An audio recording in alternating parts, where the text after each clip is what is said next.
35 करोड़ देशवासी नेहरू जी को समस्या लगते थे। ऐसा कोई मुखिया हो सकता है क्या जी? और इस बात का उदाहरण देते हुए इंदिरा जी ने आगे कहा कि आज देश की जनसंख्या 57 करोड़ है, इसलिए मेरी समस्याओं की संख्या भी उतनी ही बड़ी है। यानी पिताजी को 35 करोड़ समस्या वाले देशवासी लगते थे, अब 57 करोड़ को समस्या। कोई ऐसा हो सकता है जो अपने ही देशवासियों को समस्या माने? ये फर्क है उनकी सोच और हमारी सोच में, ये फर्क है उनके अप्रोच और हमारे अप्रोच में।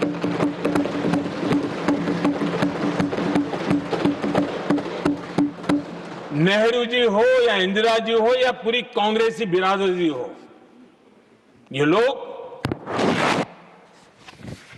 भारत के लोगों को समस्या मानते हैं। आदरणीय सभापति जी, मेरे कई कोटेशन मिलेंगे। मैंने दुनिया के सामने कहा है, देश के सामने कहा है, और कहा है इसलिए नहीं, ये मेरा कन्विक्शन है। अरे चुनौतियां कितनी ही क्यों ना हो, 140 करोड़ समाधान हमारे पास है।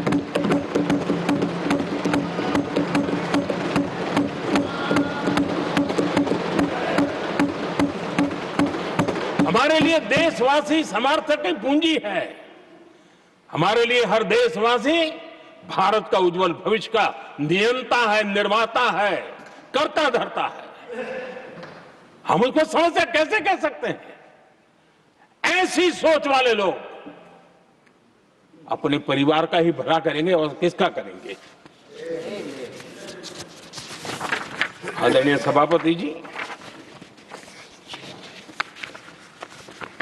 देश के लोगों का अपमान करते रहना एक कांग्रेस के स्वभाव में पड़ा हुआ है, उनके संस्कारों में पड़ा हुआ है।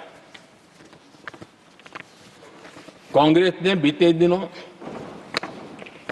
राष्ट्रपति जी का अपमान किया। चुनाव के बाद जिस प्रकार से हमारे राष्ट्रपति जी के लिए शब्द कहे गए हैं, शर्मिंदगी महसूस होती है कि ये कैसे लोग हैं? भारत के राष्ट्रपति के लिए क्या बोल रहे हैं लोग? आदरणीय सभापति जी, कल लोकसभा में भी राष्ट्रपति जी के अभिभाषण पर चर्चा नहीं हो पाई। ये राष्ट्रपति पद, उसका घोर अपमान किया है। उनको संविधान शब्द मुंह में बोलने की अधिकार नहीं रहता है। जो लोग गरीबी से निकली हुई एक महिला,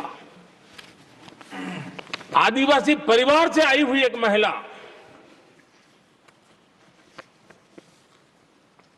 जब आपने लोकसभा में जो व्यवहार किया है, आपने आदिवासी समाज का अपमान किया है, आपने महिला का अपमान किया है। भारत के सर्वोच्च पद पर विराजमान, संविधान ने जिनको सर्वोच्च पद दिया है, आपने उनका अपमान किया है, आपने संविधान का अपमान किया है।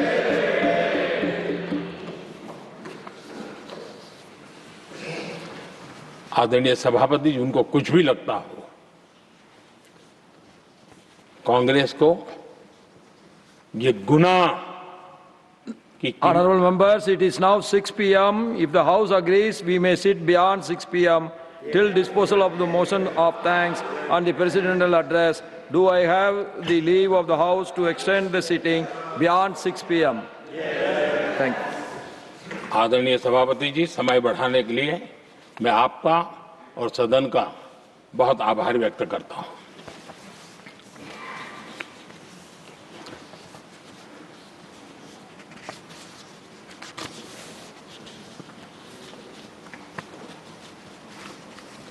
आदरणीय सभापति जी, बड़ी दर्दनाक लोकसभा की घटना है और शायद हताशा, निराशा तो हम समझ सकते हैं, लेकिन इसके लिए देश के पवित्र लोकतंत्र के मंदिर को ही इस रूप में कर देना, और उस समय चेयर पर असम के ही हमारे एक माननीय सांसद बैठे थे और उस समय कागज फेंके गए, टेबल पर चढ़ दिया गया। क्या ये नॉर्थ ईस्ट का अपमान नहीं है? क्या असम के नागरिकों का अपमान नहीं है? कल फिर दोबारा किया उन्होंने, और उस समय आंध्र के दलित परिवार का बेटा चेयर पर बैठा था, उसको भी अपमानित किया। यानी आपने नॉर्थ ईस्ट का अपमान, चेयर में बैठा अपमान करो। आंध्र के एक दलित परिवार का बेटा चेयर पर बैठा, उसका अपमान करो। सदन ने इनको काम दिया हुआ है, सबने मिलकर के काम दिया हुआ है, लेकिन वो दलित समाज से आते हैं, इसलिए आप अपमान करते हो।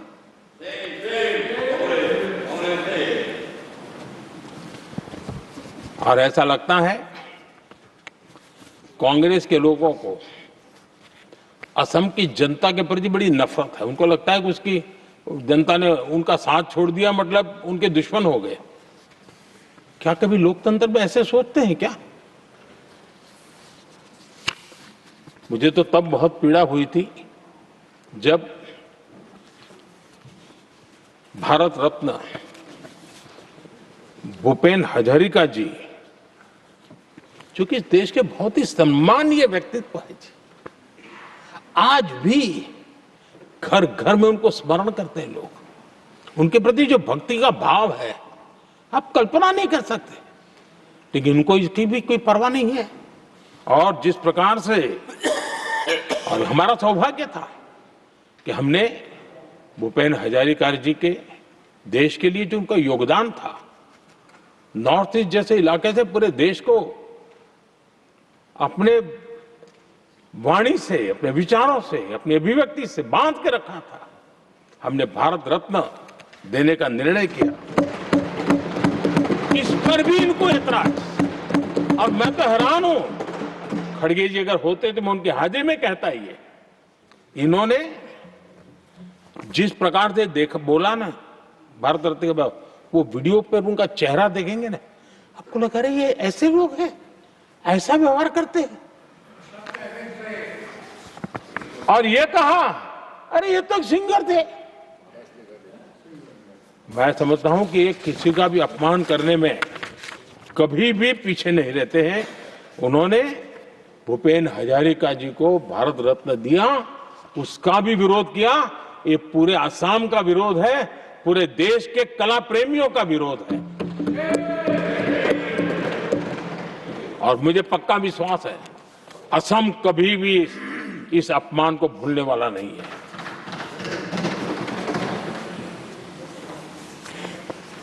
आदरणीय सभापति जी, कल जो घटना घटी, इसी सदन के एक माननीय सांसद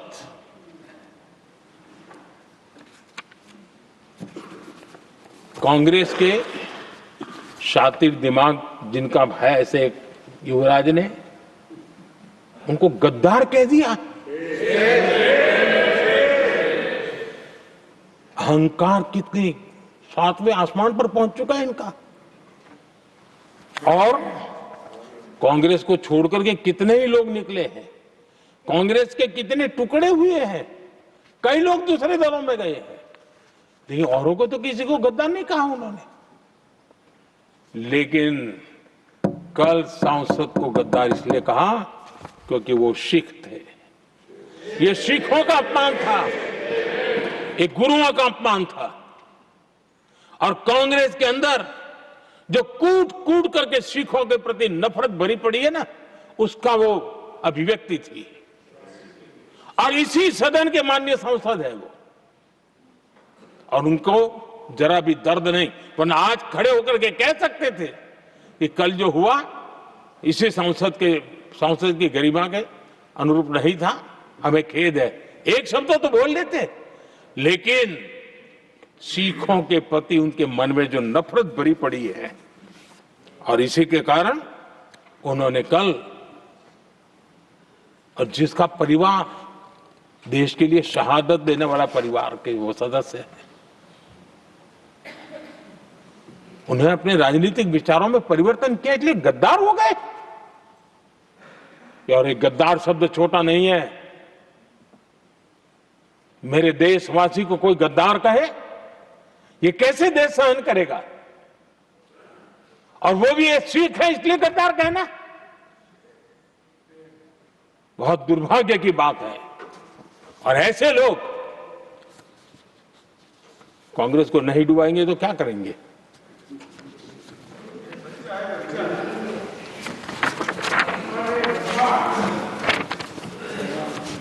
आदरणीय सभापति जी, एक तरफ ये दृश्य है और दूसरी तरफ हमारे सदानंद जी मास्टर का दृश्य है।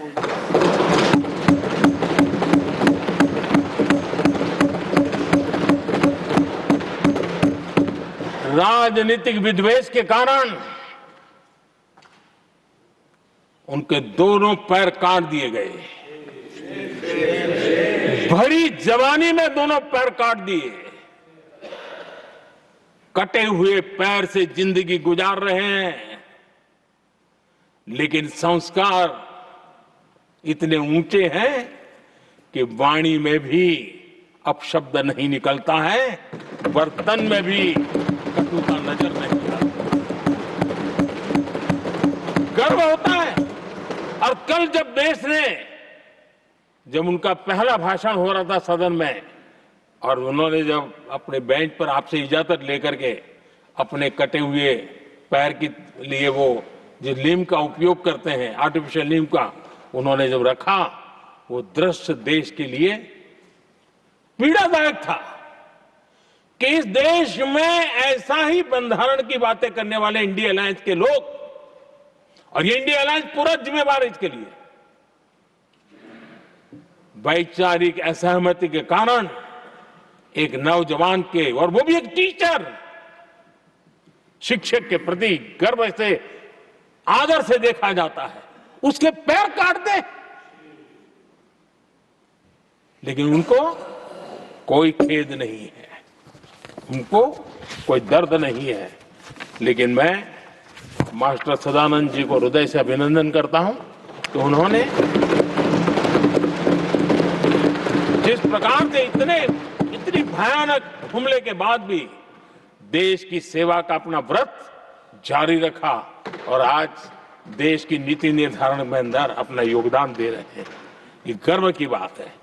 और ऐसे लोगों के सहारे हम राजनीति में जीते हैं, काम करते हैं, देश के लिए जीने मरने की प्रेरणा मिलती है। ये संस्कार हमें पाए हैं, ऐसे लक्षावधि कार्यकर्ताओं के तब से पाए हुए हैं। आदरणीय सभापति जी,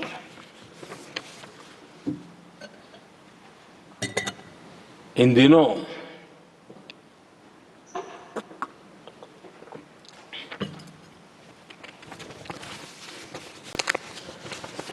और वैसे कांग्रेस के हमारे साथियों का मुझ पर जरा विशेष प्रेम है, वो स्पेशल प्रेम है। और जब मैं जिम्मेवारी जो मिली है उसके तहत, और जिम्मेवारी न मिलती तो भी देश के लिए जीना तुमने सीखा है। हम विकसित भारत की जमीन मजबूत कर रहे हैं, उसको एक ताकत दे रहे हैं। एक तरफ देश के युवाओं के लिए मजबूत जमीन तैयार कर रहा हूं, तो कांग्रेस मोदी की कब्र खोदने के कार्यक्रम करवा रही है। और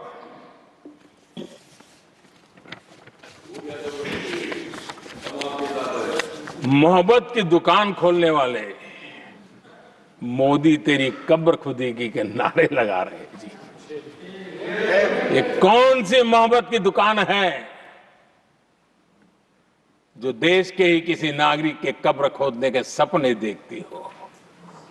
ये कौन सा संविधान से उन्होंने सीखा है जो देश के ही किसी नागरिक के कब्र खोदने की बात करते हो?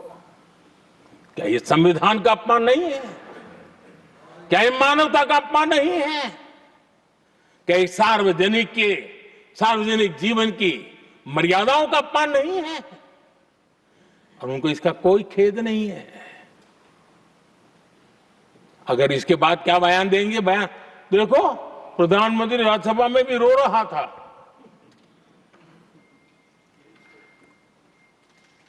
किस प्रकार के संस्कार और वृत्तियों से पले बड़े लोग हैं ये। आदरणीय सभापति जी, मेरे लिए कोई अनुभव मेरा बहुत पुराना है। 2002 से जब वे विपक्ष में थे तब से, और 2004 से जब वो सत्ता में आए तब से, और 2014 से मैं जब यहां आया तब से, पिछले 25 साल से संसद का एक भी सत्र ऐसा नहीं गया, मोदी संसद का सदस्य नहीं था, एक भी सत्र ऐसा नहीं गया जिसमें इस सदन के अंदर मोदी को गाली देने का काम न किया हो इन लोगों ने। 25 साल। और मुझे किसी ने पूछा था, मोदी जी आपके स्वास्थ्य का क्या राज है? मैंने कहा मैं डेली 2 किलो गाली खाता हूं।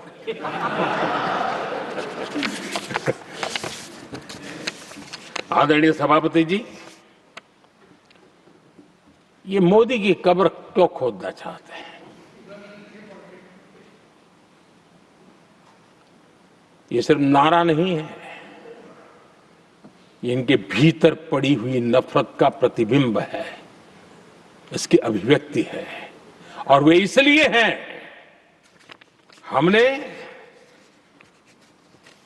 370 की दीवार गिरा दी, इसलिए वो मोदी की कब्र खोदना चाहते हैं। हमने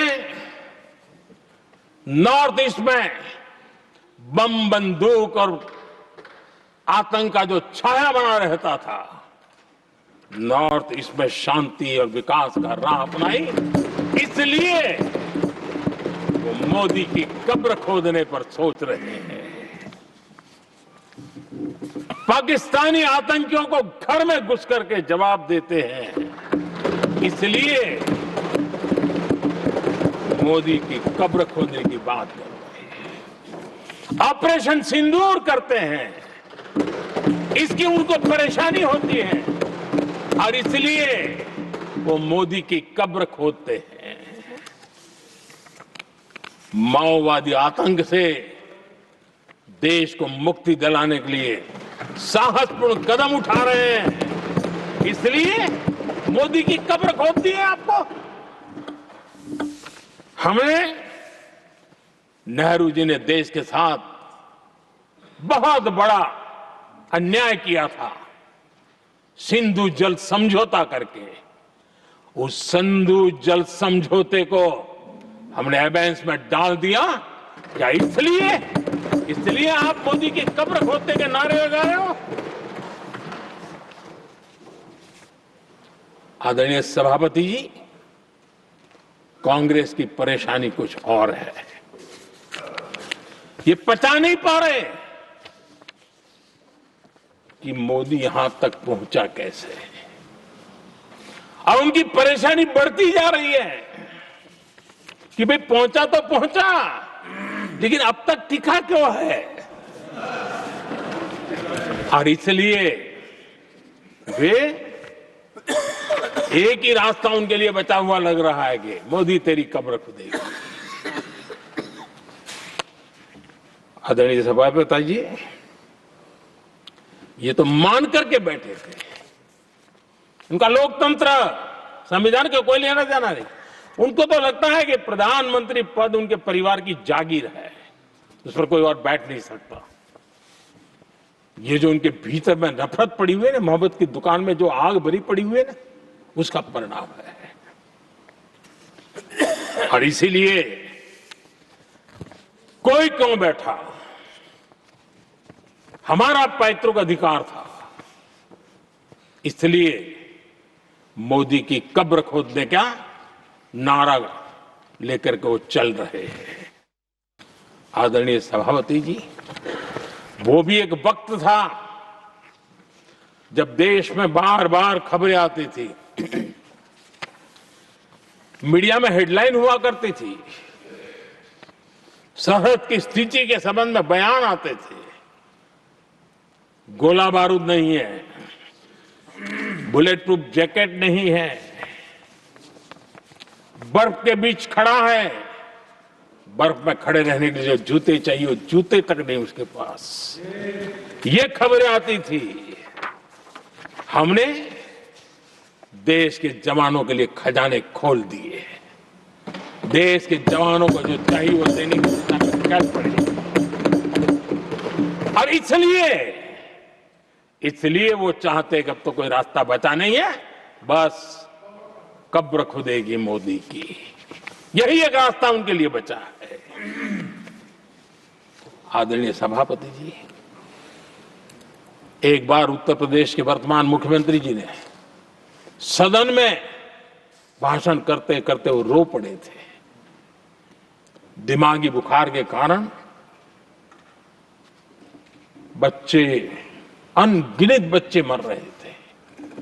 इनको कभी सूझा नहीं कि इस दिमागी बुखार से मुक्ति दिलाई जा सकती है।